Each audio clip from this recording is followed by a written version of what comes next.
जय हिंद साथियों, कैसे हैं आप सभी का स्वागत है सेंटर फॉर एम्बिशन में। I am Anshul Sharma, your faculty and mentor at centre for ambition.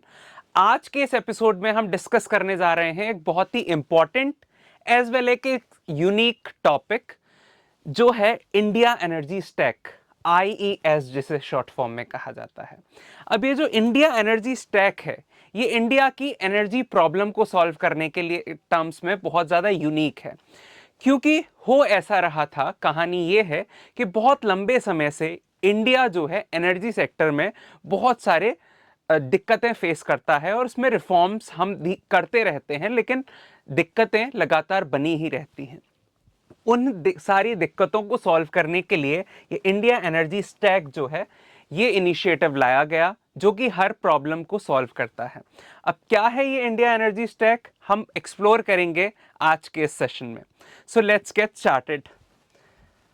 India energy stack, अगर मैं इंपॉर्टेंट टर्म्स की बात करूं from our prelims perspective as well as mains perspective, क्यों हो जाता है? देखो, सबसे पहले प्रीलिम्स और दूसरा है मेंस। प्रीलिम्स में तो स्कीम से क्वेश्चंस आते हैं, आपने देखा होगा, जननी सुरक्षा योजना या इस तरह की जो स्कीम्स होती हैं। ठीक है, स्कीम्स पर they will give you 3 statements और 2 statements and they will ask कि कौन सा स्टेटमेंट सही है, कौन सा स्टेटमेंट सही नहीं है। तो ये प्रीलिम्स का एक तरीका रहता है क्वेश्चन पूछने का। मेंस में अगर बात करी जाए, मेंस में स्कीम पर जो क्वेश्चन आते हैं, ये क्वेश्चन होते हैं एनालिटिकल। कैसे होते हैं? एनालिटिकल। ये स्कीम को एनालाइज करने के लिए आपसे कहेंगे, आपको एक स्कीम दे दी जाएगी, let's suppose India energy stack को ही हम देख लें, तो क्वेश्चन बन सकता है, recently the government of India has launched the Energy India Stack. How is it going to be a reforming initiative in the field of discom sector and the energy sector of India? इस तरह से आपको पूछा जाएगा how, किस तरह से ये जो इनिशिएटिव है, ये एक रिफॉर्मिंग इनिशिएटिव बन जाता है इंडिया के एनर्जी सेक्टर में। इसी एनालिसिस को करने के लिए आपको मेंस में भी प्रश्न पूछा जा सकता है और प्रीलिम्स में भी प्रश्न पूछा जा सकता है। दोनों के पर्सपेक्टिव से, mains as well as prelims, दोनों के पर्सपेक्टिव से ये इंपॉर्टेंट हो जाता है। अगर मैं बात करूं इंडिया एनर्जी स्टैक की,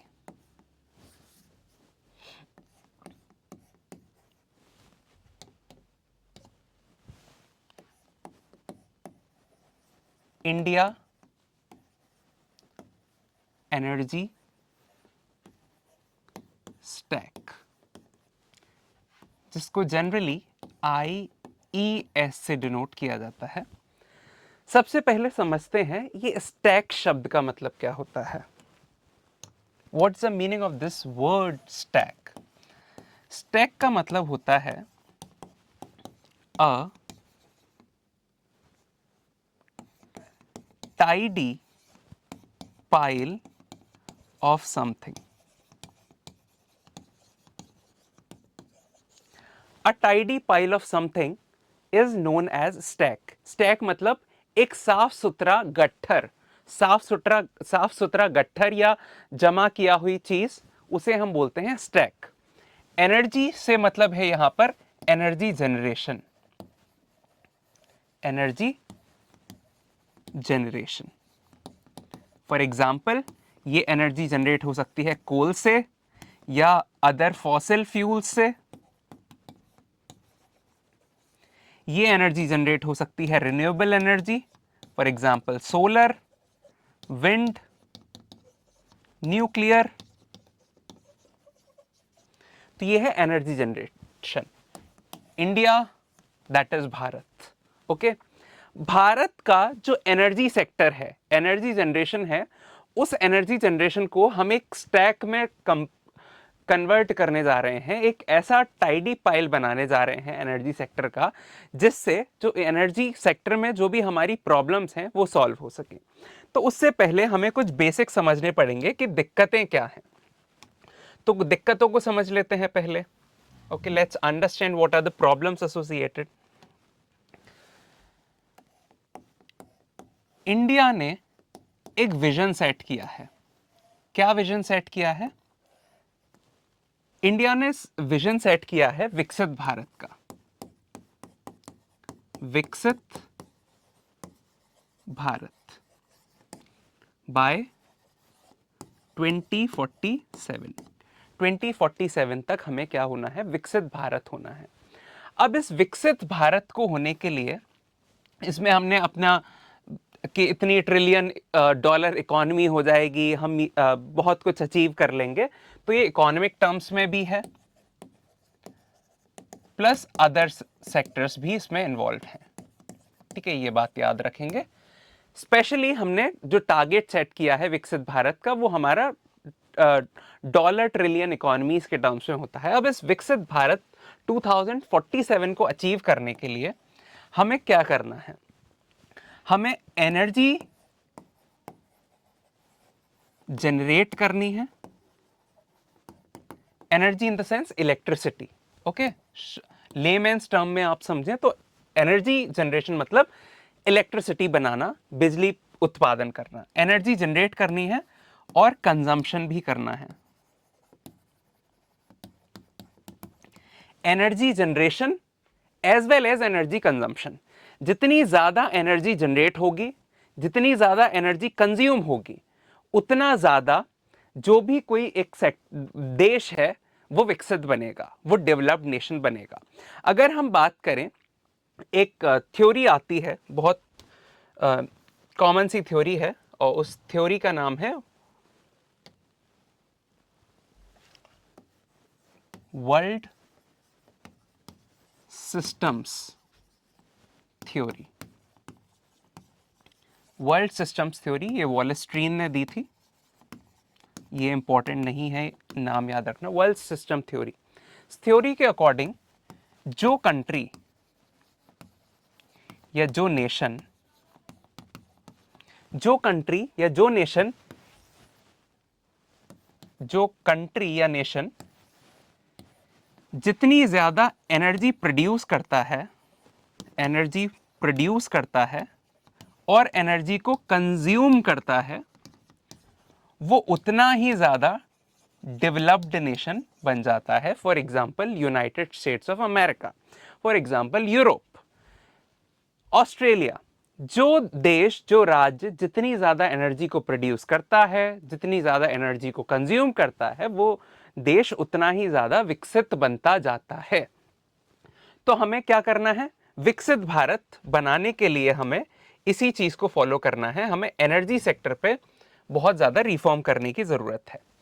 अगर हमारा ये टारगेट है विकसित भारत, इस विकसित भारत को अचीव करने के लिए बाय 2047 हमें एनर्जी सेक्टर को क्या करना पड़ेगा? बूस्ट करना पड़ेगा। We need to boost the energy sector. ज्यादा एनर्जी प्रोड्यूस करनी पड़ेगी, ज्यादा एनर्जी कंज्यूम करनी पड़ेगी। अब ज्यादा एनर्जी प्रोड्यूस करेंगे या ज्यादा एनर्जी कंज्यूम करेंगे तो यहां पर दिक्कत आएगी सस्टेनेबिलिटी की। किसकी दिक्कत आएगी? Challenge of sustainability. सस्टेनेबिलिटी का एक बहुत बड़ा चैलेंज है हमारे पास। ठीक है, सस्टेनेबिलिटी का चैलेंज है एनर्जी सेक्टर बूस्ट करने के लिए। क्यों है ये समझते हैं। अगर मैं बात करूं इंडिया की,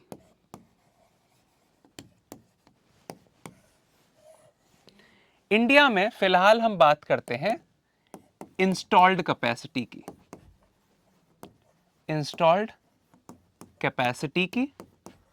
और इस टर्म के अंदर हम बोलते हैं कि भाई हम 50% एनर्जी जो प्रोड्यूस करेंगे, ये एनर्जी प्रोड्यूस करेंगे coal and other fossil fuels.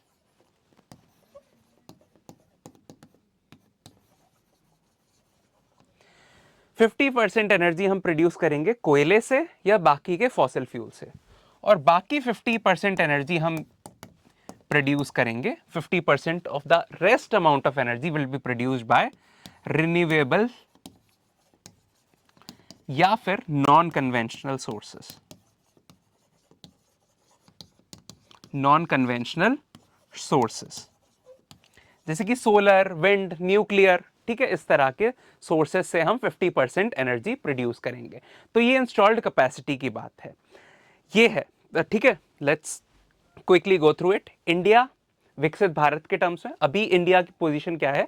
हम जब अपनी इंस्टॉल्ड कैपेसिटी की बात करते हैं तो हम बोलते हैं कि भाई 50% जो हम एनर्जी प्रोड्यूस करेंगे वो प्रोड्यूस करेंगे कोल से और बाकी के फॉसिल फ्यूल सोर्सेस से, और बची हुई 50% एनर्जी हम प्रोड्यूस करेंगे रिन्यूएबल या non conventional sources of energy से, जैसे कि सोलर, सौर ऊर्जा, या फिर विंड एनर्जी, या फिर न्यूक्लियर एनर्जी। न्यूक्लियर एनर्जी के टर्म्स में हम शांति एक्ट लेकर आए, ठीक है। सोलर के लिए हम पीएम सूर्य घर मुफ्त बिजली योजना लेकर आए। तो ये हमारी जो है एक्चुअल मतलब इंस्टॉल्ड कैपेसिटी की बात है, ये हम कहते हैं। लेकिन एक्चुअली में हो क्या रहा है? एक्चुअली में जो चीज हो रही है वो हो रही है कि हम जो एनर्जी जनरेट कर रहे हैं, energy, actual energy generation, actual energy generation की बात करें तो हम यहां पर मोर देन 70% कोल से प्रोड्यूस कर रहे हैं, कोल या बाकी के फॉसिल फ्यूल से प्रोड्यूस कर रहे हैं, और लेस देन 30% हम प्रोड्यूस कर रहे हैं रिन्यूएबल एनर्जी या नॉन कन्वेंशनल एनर्जी सोर्सेस से। ये एक्चुअल सिनेरियो है। आइडियल सिनेरियो क्या है हमारी इंस्टॉल्ड कैपेसिटी का? 50% हम नॉन कन्वेंशनल सोर्सेज से बनाएंगे, for example solar, wind etcetera, और 50% हम अदर फॉसिल फ्यूल्स, कोल वगैरह से बनाएंगे। लेकिन हकीकत में हो क्या रहा है? एक्चुअल एनर्जी जनरेशन जो हो रही है, it is more than 70% because of by coal से और बाकी की फॉसिल फ्यूल से जनरेट हो रही है, और बची हुई 30% जो एनर्जी है वो जनरेट हो रही है हमारी रिन्यूएबल सोर्सेज से, for example solar, wind energy, या नॉन कन्वेंशनल जो भी सोर्सेज होते हैं, जियोथर्मल हो गया, हाइड्रो पावर हो गया, इन चीज़ों से जनरेट हो रही है, ठीक है। ये नंबर बहुत बड़ा है। 70% एनर्जी सेक्टर अभी भी डिपेंडेंट है कोल पर। अब यहां पर दिक्कत एक और है, अगर हम यही करते रहे तो हमारे पेरिस एग्रीमेंट में जो हमने आईएनडीसी सेट किया है, पेरिस एग्रीमेंट में भाई हमने कहा है कि हम नेट जीरो अचीव करेंगे, net zero carbon emission achieve करेंगे, हम पॉल्यूशन को कम करेंगे, हम क्लाइमेट चेंज के प्रति सजग होंगे, जो हमारे नेट जीरो क्लाइमेट, जो हमारे नेशनली डिटरमाइंड कॉन्ट्रीब्यूशंस हैं, नेशनली डिटरमाइंड कॉन्ट्रीब्यूशन आईएनडीसीज जो हैं हमारे पेरिस एग्रीमेंट के तहत, उसमें हमने नेट जीरो की बात करी है। भाई कार्बन एमिशन को हमें घटाना है और हम स्विच करेंगे किस पर? नॉन कन्वेंशनल सोर्सेज पर, रिन्यूएबल सोर्सेज पर हम स्विच करेंगे।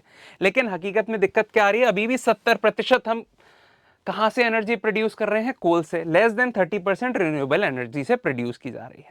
अब इस सिचुएशन में इंडिया के पास ऑप्शन क्या है?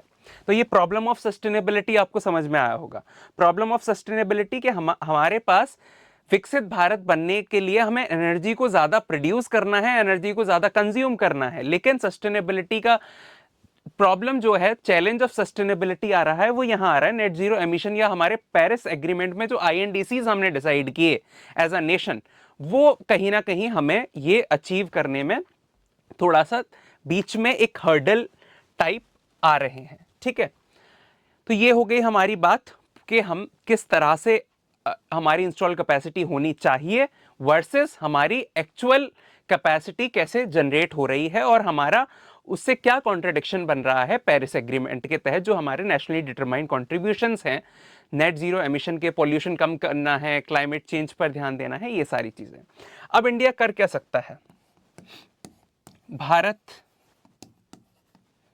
इंडिया ने सोचा कि कुछ तो करना पड़ेगा, विकसित भारत बनना है, इंडिया को डेवलप्ड नेशन बनाना है, विश्व गुरु दोबारा से बनाना है, एनर्जी सेक्टर में तो भाई हमें इन्वेस्ट करना ही पड़ेगा, ठीक है। तो हमने इसके लिए क्या किया? सबसे पहले हमने सोलर एनर्जी पे ध्यान दिया, सोलर एनर्जी पर ध्यान दिया। इसके लिए हम लेकर आए पीएम सूर्य मुफ्त घर बिजली योजना।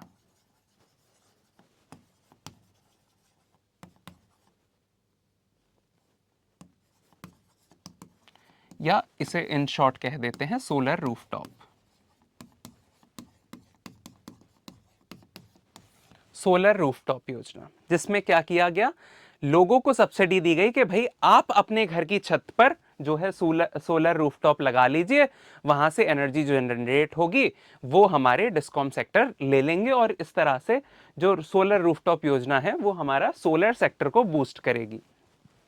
हमने विंड पर भी काम किया, लेकिन विंड पर जो हमारा काम है वो ज्यादा उस पे नहीं है, क्योंकि इंडिया एक ऐसी कंट्री है जहां पर इतनी ज्यादा विंड नहीं है। इनसाइड द कॉन्टिनेंट इतनी विंड नहीं चलती है। कोस्टल एरियाज में जरूर हमारे यहाँ विंड की बहुत ज्यादा कैपेसिटी है, कोस्टल एरियाज में, लेकिन लिमिटेड एरिया है, ठीक है, एरिया बहुत कम है। एक हम फार्मर्स के लिए भी स्कीम लेकर आए सोलर के सेक्टर में, जैसे हमने नाम दिया पीएम कुसुम, और इसमें कहा गया कि भाई फार्मर्स को सब्सिडी दी जाएगी, वो अपने फार्म्स में सोलर पैनल्स लगा लें, ठीक है।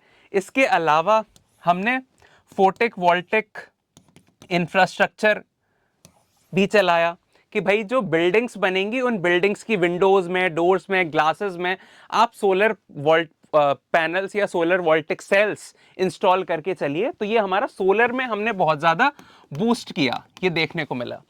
इसके अलावा हमने ईवीज में बहुत इन्वेस्टमेंट किया, इलेक्ट्रिक व्हीकल्स में हमने इन्वेस्टमेंट किया। इलेक्ट्रिकल व्हीकल्स जो हैं, अब इवन अब तो जो स्कूटीज भी आती हैं, वो स्कूटीज भी इलेक्ट्रिकल व्हीकल्स में आने लगी, कार्स भी इलेक्ट्रिकल व्हीकल्स में आने लगी, बसेस हमारी चल रही हैं वो इलेक्ट्रिक व्हीकल्स के फॉर्म में चल रही हैं। यहां पर इंडिया ने ये सारी चीजें अचीव की। न्यूक्लियर सेक्टर में अभी तक क्या दिक्कत थी कि भाई प्राइवेट प्लेयर्स को यहां पर मौका नहीं मिल रहा था। तो इसके लिए सरकार क्या लेकर आई, शांति बिल लेकर आई, शांति एक्ट, जिससे प्राइवेट प्लेयर्स भी, foreign as well as domestic private companies nuclear power में इन्वेस्ट कर सकती हैं। स्मॉल मॉड्यूलर रिएक्टर्स हम लोग लेकर आए, ठीक है, क्या लेकर आए, स्मॉल मॉड्यूलर रिएक्टर्स लेकर आए। स्मॉल मॉड्यूलर रिएक्टर्स लेकर आए, जिसके तहत क्या होगा कि हम क्या कर पाएंगे कि न्यूक्लियर सेक्टर में रिफॉर्म कर पाएंगे, ठीक है। तो ये हमारा जो लेस देन 30% एनर्जी जनरेशन का कैपेसिटी है अभी फिलहाल में जो जनरेट हो रही है नॉन रिन्यूएबल सोर्सेज से, उसे बढ़ाने का 50% तक लेके जाने के लिए हमने ये सारी चीजें करी। अब जो हमारा कोल बेस्ड सेक्टर है, कोल बेस्ड सेक्टर की बात करें,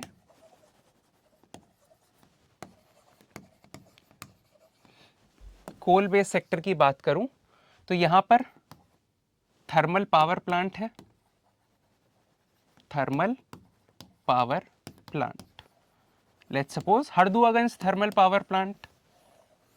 हरदुआगंज थर्मल पावर प्लांट में यहां पे कोयले से बिजली बनाई जाती है, और ये बिजली यहां पर जाती है सब यूनिट्स में।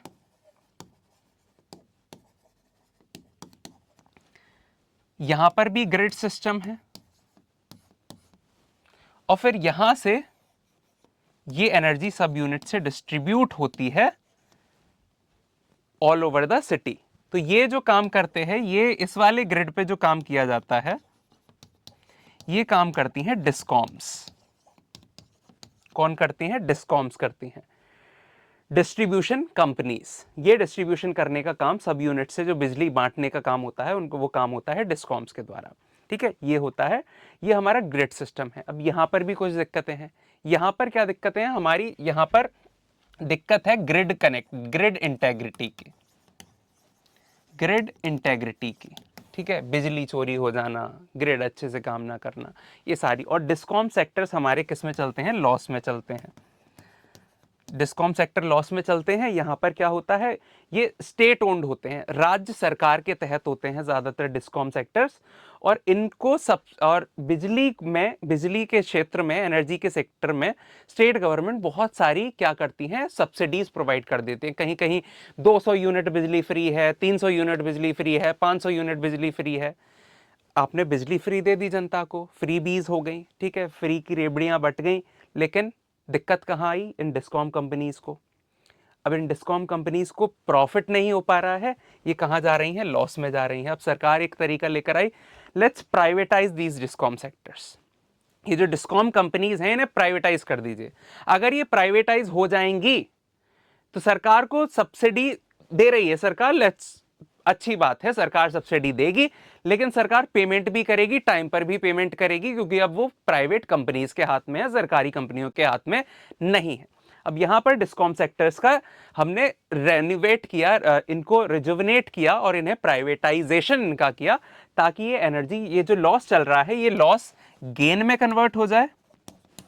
ठीक है, और ये सारी चीजें, ग्रिड इंटेग्रिटी की जो समस्या है हमारी वो बढ़ जाए। ठीक है, ये सारी चीजें। और इसमें अगर आप देखेंगे सोलर में ये सारी स्कीम्स तो हमने चलाई, लेकिन सोलर के साथ कुछ दिक्कतें हैं। सोलर के साथ दिक्कत क्या है? सोलर या विंड, ठीक है, सोलर या विंड कोई भी चीज ले लें, या न्यूक्लियर भी ले लें, इनके साथ भी कुछ दिक्कतें हैं। क्या दिक्कतें हैं भाई? जो सोलर एनर्जी है वो ऐसा तो नहीं धूप निकले ही जा रही है, इंटरमिटेंट होगा, इंटरमिटेंट। सोलर एनर्जी इंटरमिटेंट है, कभी अच्छी धूप निकलती है गर्मियों में, कभी नहीं भी निकलती है, बारिश हो रही है सर्दियों में, धूप दिखाई भी नहीं देती नॉर्थ इंडिया में। ठीक है, इंटरमिटेंसी की प्रॉब्लम है, स्टोरेज की बहुत बड़ी प्रॉब्लम है, ग्रिड कनेक्टिविटी की बहुत बड़ी प्रॉब्लम है। ग्रिड कनेक्टिविटी जो है that is the main issue. चाहे हम कोल की बात करें, चाहे हम सोलर की बात करें, विंड की बात करें, न्यूक्लियर की, विंड जरूरी नहीं हवा चलती ही रहे, जब हमें चाहिए तब चले। न्यूक्लियर में भी there are multiple hazards that are associated with nuclear. ठीक है, जैसे चेरनोबिल न्यूक्लियर डिजास्टर के बारे में आपने सुना होगा। इस तरह से बहुत सारी प्रॉब्लम है। मेन प्रॉब्लम हमारी कहाँ आ रही है? Grid connectivity, grid integrity. तो हमारी प्रॉब्लम कहाँ आ रही है? ग्रिड कनेक्टिविटी एंड इंटेग्रिटी, सभी सेक्टर्स को मिला के।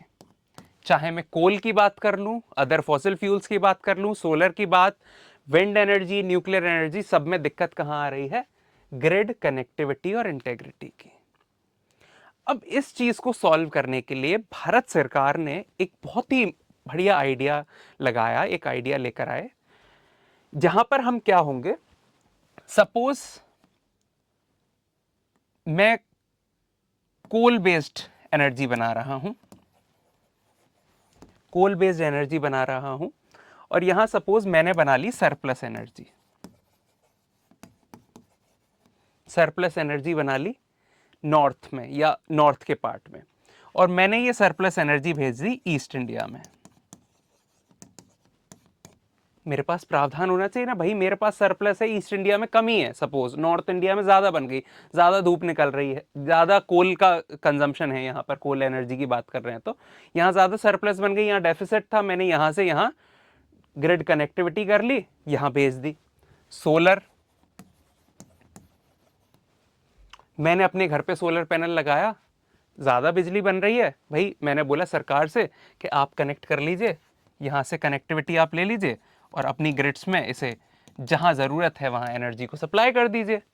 Same with wind, same with nuclear, सबको हम इकट्ठा कर दें, इंटीग्रेट कर दें, सबको मिला दें। This is what is known as, इसी कॉन्सेप्ट को कहा गया इंडिया एनर्जी स्टैक। क्या कहा गया? India energy stack. यही कॉन्सेप्ट है इंडिया एनर्जी स्टैक का। होप आपको एनालिटिकल बेसिस में सारी चीजें समझ में आई हों। अब ये इंडिया एनर्जी स्टैक कौन लेकर आया? ये लेकर आई ministry of power. Ministry of power के तहत ये इंडिया एनर्जी स्टैक जो है चल रहा है। ये प्रीलिम्स पॉइंटर है, इंडिया एनर्जी स्टैक जो है ये प्रीलिम्स पॉइंटर है कि मिनिस्ट्री ऑफ पावर जो है इसे लेकर आई। ठीक है, तो यहां पर कुछ चीजें हैं वो आपको याद रखनी है। इंडिया एनर्जी स्टैक में अगर मैं आईईएस की बात करूं तो इसके कुछ फीचर्स हैं। आईईएस, इंडिया एनर्जी स्टैक,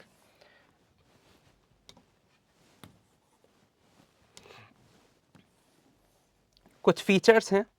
सबसे पहला है यूनिक आईडीज, यूनिक आईडीज, जैसे यूपीआई होती है ऐसे ही यूनिक आईडीज फॉर कंज्यूमर्स जो कंज्यूम कर रहे हैं, जैसे आप और हम, या फैक्ट्रीज कंज्यूम कर रही हैं, कोई कंपनी कंज्यूम कर रही है, सरकार कंज्यूम कर रही है, मैं कंज्यूम कर रहा हूं, आप कंज्यूम कर रहे हैं, ठीक है। Unique IDs for consumers, assets and transactions,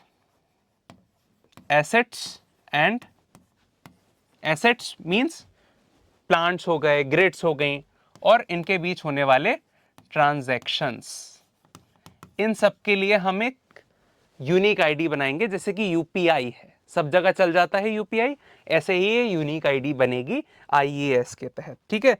real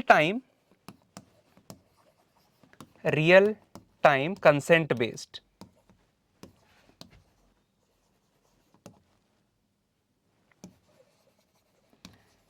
data sharing,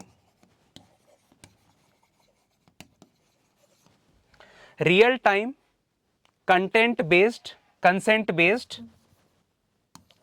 consent based मेरी मर्जी से डेटा शेयरिंग होगी, ठीक है। कंसेंट बेस्ड डेटा शेयरिंग की बात करी गई है।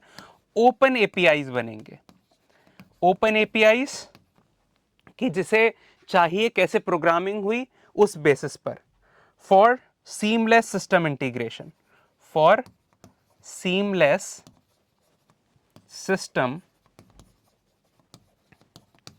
इंटीग्रेशन, ठीक है। ये चीजें आपको याद रखनी है। And one more feature, tools for, ये बना रहे हैं कुछ ऐसे टूल्स बनाए जाएंगे आर्टिफिशियल इंटेलिजेंस या इमर्जिंग टेक्नोलॉजीज को यूज करते हुए, टूल्स फॉर कंज्यूमर एम्पावरमेंट,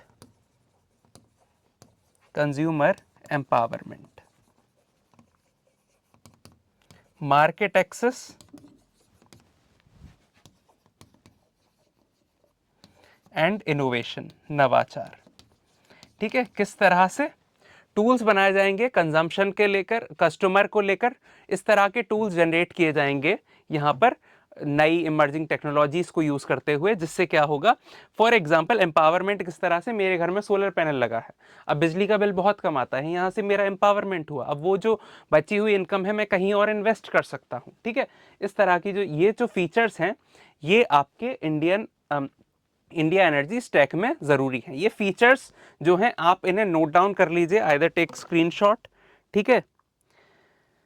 सभी को डिजिटली मिला देने की बात यहां पर करी जा रही है, ठीक है। Hope you have taken it down. अब इसमें एक इंपॉर्टेंट टर्म आता है, that is digital public infrastructure, digital public infrastructure,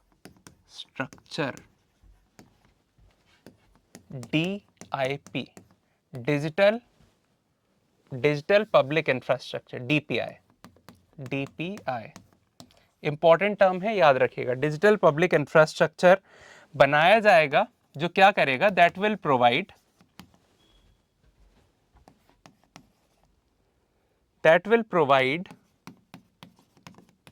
a standardized, कि भाई एक स्टैंडर्ड सेट हो जाएगा, ठीक है, स्टैंडर्डाइज्ड होगा, सिक्योर, बिजली चोरी नहीं होगी, और ओपन प्लेटफॉर्म बनेगा सबके लिए। एंड ओपन प्लेटफॉर्म, ये सारी चीजें आई हैव एक्सप्लेन्ड यू, ठीक है। बस ये टर्मिनोलॉजीज कुछ याद करनी है आपको। डिजिटल पब्लिक इंफ्रास्ट्रक्चर, ठीक है, जहां से हमें स्टैंडर्डाइज्ड, सिक्योर और ओपन प्लेटफॉर्म मिलेगा, ठीक है। किस चीज के लिए मिलेगा, ताकि हम इलेक्ट्रिसिटी के जो भी संसाधन हैं उन्हें मैनेज कर पाएं इजीली, ठीक है, मॉनिटर कर पाएं और इनोवेट कर पाएं, नवाचार, ठीक है, इनोवेट कर पाएं across the electricity value chain, across the electricity value chain. पूरी जो इलेक्ट्रिसिटी की वैल्यू चेन है सबको हमने मिला दिया, सोलर को, न्यूक्लियर को, कोल को, फॉसिल फ्यूल को, सबको हमने मिला दिया, ताकि एक स्टैंडर्ड सेट हो जाए, सिक्योर, सुरक्षित, बिजली चोरी ना हो, ओपन प्लेटफॉर्म बन जाए जहां पे हम मैनेज कर पाएं इलेक्ट्रिसिटी के संसाधनों को, मॉनिटर कर पाएं, इनोवेशन कर पाएं। ये सब किसके तहत होगा, डिजिटल पब्लिक इंफ्रास्ट्रक्चर। एक DPI बनाया जाएगा इसके तहत एक टास्क फोर्स बनाई जाएगी, इस डीपीआई के तहत यहाँ पर क्या होगा, चीज़ों को बनाया जाएगा, मैनेज किया जाएगा। ये डीपीआई जो है ये इंपॉर्टेंट हो जाता है, प्लीज नोट इट डाउन और take a screenshot of it. ठीक है,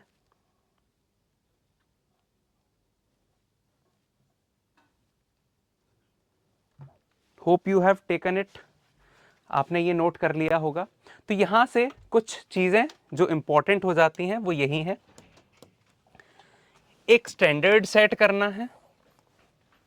सुरक्षा, बिजली चोरी एक बहुत बड़ी प्रॉब्लम है जिससे डिस्कॉम सेक्टर्स काफ़ी ज़्यादा लॉस में चल रहे हैं, और एक ओपन प्लेटफॉर्म बनेगा मैनेज करने के लिए, मॉनिटर करने के लिए, इनोवेट करने के लिए पूरी इलेक्ट्रिसिटी वैल्यू चेन में। इलेक्ट्रिसिटी वैल्यू चेन, बिजली बनाना, बिजली को स्टोर करना, बिजली को डिस्ट्रीब्यूट करना और बिजली को कंज्यूम करना, ये सारी चीज़ों में ये चीज़ें इन्वॉल्व होंगी। ठीक है, यूनिफाइड, सिक्योर और interoperable digital infrastructure, unified digital and interoperable infrastructure. हम क्या कर रहे हैं, बिजली के क्षेत्र में, इलेक्ट्रिसिटी के क्षेत्र में यूनिफाइड, इकट्ठा, ठीक है, एक सबको एक कर रहे हैं, डिजिटल और इंटरऑपरेबल, ताकि न्यूक्लियर और फॉसिल, विंड, ये सारे सेक्टर आपस में कंट्रीब्यूट कर पाए, इवन हम लोग भी उसमें कंट्रीब्यूट कर पाए। यूनिफाइड डिजिटल इंटरऑपरेबल इंफ्रास्ट्रक्चर बनाया जा रहा है for energy sector, energy sector के लिए। ठीक है, एनर्जी सेक्टर के लिए बनाया जा रहा है यहां पर। ठीक है, होप आपको ये सारी चीजें समझ में आई होंगी। यूनिफाइड डिजिटल इंटरऑपरेबल इंफ्रास्ट्रक्चर बनाया जा रहा है एनर्जी सेक्टर को। यहां से क्या होगा, जो हमारी बहुत सारी समस्याएं हैं वो कम होंगी, और हमारा जो 50-50 का जो टारगेट है इंस्टॉल्ड कैपेसिटी का, कि हम 50% कोल डिपेंडेंट होंगे, 50% हम न्यूक्लियर या बाकी नॉन कन्वेंशनल सोर्सेज से बिजली बनाएंगे, ताकि हम पेरिस एग्रीमेंट के जो INDCs हैं उनको भी मीट कर पाएं, सस्टेनेबिलिटी को मीट कर पाएं, जो हमारे SDG गोल्स हैं उन्हें मीट कर पाएं, प्लस हम क्या बन पाएं, विकसित भारत बन पाएं। यहां से क्या होगा, एनर्जी सेक्टर रिफॉर्म हो जाएगा, ज्यादा एनर्जी प्रोड्यूस कर पाएंगे, ज्यादा एनर्जी कंज्यूम कर पाएंगे, तो अल्टीमेटली विकसित भारत की तरफ हमारा एक कदम है। क्या, that is India energy stack. अब इसी से जुड़ा हुआ एक प्रश्न है, ये प्रश्न हम सॉल्व कर लेते हैं। ठीक है, आंसर इसका आप लोग कमेंट सेक्शन में बताएंगे, तो ध्यान से इस क्वेश्चन को पढ़िएगा। With reference to India energy stack, India energy stack IES जो हमने पढ़ा, दो स्टेटमेंट दिए हैं और आपको बताना है कौन सा स्टेटमेंट सही है, कौन सा स्टेटमेंट गलत है। पहला स्टेटमेंट बोल रहा है the India energy stack is a digital public infrastructure, शायद हम लोगों ने पढ़ा है, याद कीजिए, ये एक डिजिटल पब्लिक इंफ्रास्ट्रक्चर है जो कि बना रहा है यूनिफाइड, सिक्योर और इंटरऑपरेबल डिजिटल प्लेटफॉर्म इंडिया के एनर्जी सेक्टर के लिए। इंडिया की एनर्जी सेक्टर के लिए क्या बना रहा है, एक एकीकृत करने वाला, सुरक्षित और interoperable digital infrastructure, digital platform बना रहा है या नहीं बना रहा है, आपको बताना है ये स्टेटमेंट सही है या नहीं है। ठीक है, दिस इनिशिएटिव, ये इंडिया एनर्जी स्टैक का जो इनिशिएटिव है, ये स्पीयर हेड है ministry of new and renewable energy, जो रिन्यूएबल एनर्जी की मिनिस्ट्री है उसके द्वारा बनाया गया है। क्या ये सही है या गलत है, हम ऑलरेडी देख चुके हैं। तो क्या स्टेटमेंट पहला सही है, क्या दूसरा सही है, दोनों सही है, या दोनों में से एक भी सही नहीं है? इसका आंसर आप कमेंट सेक्शन में बताएंगे। होप आपको ये चीजें समझ में आई हो, अच्छा लगा हो लेक्चर, और आपके जो कॉन्सेप्ट्स हैं, बेसिक कॉन्सेप्ट्स, वो क्लियर हुए हो प्रीलिम्स मेंस दोनों के पर्सपेक्टिव से। आशा है, अगर कोई भी क्वेरी है, कोई भी डाउट है, आप कमेंट सेक्शन में उन्हें पूछ सकते हैं। That's all from our side for today's class. Thank you so much, keep learning, keep shining. जय हिंद, जय भारत।